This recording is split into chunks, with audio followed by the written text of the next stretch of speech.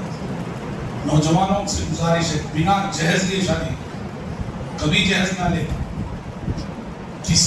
کسی بیٹی کے باپ پر بوجھ نہ بننا. تمہاری ماں کہے جہیز لینے کے لیے، تمہارا باپ کہے جہیز لینے کے لیے، یا ماں باپ کی اطاعت نہ کرنا. سمجھ رہی بات ہے؟ معاشرہ اللہ کے سامنے ہم سب کو کھڑا ہونا، حشر کی عدالت میں ہم سب کو اللہ کے سامنے جواب دینا. سمجھ رہے ہیں؟ ایسا نہیں کہ من مانی جو چاہے ہم کر جائیں اور اللہ کے سامنے کوئی جواب نہیں. تو معاشرے میں بس اپنی سبھی ذمہ داروں سے، نوجوان بھائیوں سے، نوجوان بہنوں سے یہ درخواست کروں گا کہ ایک ذمہ دار مومن اور ایک ذمہ دار مسلمان بنیے، اور اس بات کو نہ بھولیے کہ زندگی کے ایک ایک قول و عمل کا حساب ہمیں پیش کرنا اللہ کے ساتھ. تو اس کے لیے یہاں سے تیاری کر کے جائیں. رب العزت سے میں دعا کرتا ہوں کہ اللہ تبارک و تعالیٰ اس کہنے والے کو بھی اور سبھی سننے والوں کو اللہ تبارک و تعالیٰ کہنے اور سننے سے زیادہ عمل کرنے کی توفیق عطا فرمائے. وصلی اللہ وسلم علی خیر خلق محمد وآلہ وصحبہ.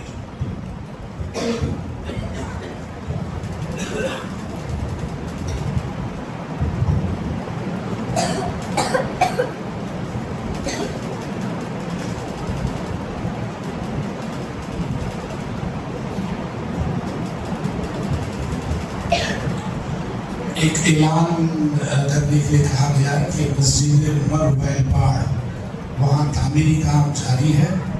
وہاں کے ذمہ داران آج آپ کی خدمت میں آپ کا تعاون حاصل کرنے کے لیے آئے ہوئے ہیں. میں آپ سبھی بھائیوں سے اور بہنوں سے گزارش کرتا ہوں کہ اللہ کی اس گھر کے لیے اپنا قیمتی تعاون پیش کرتے ہوئے جائیں. اللہ تعالیٰ آپ کی صدقات و خیرات کو قبول فرمائے. اللہ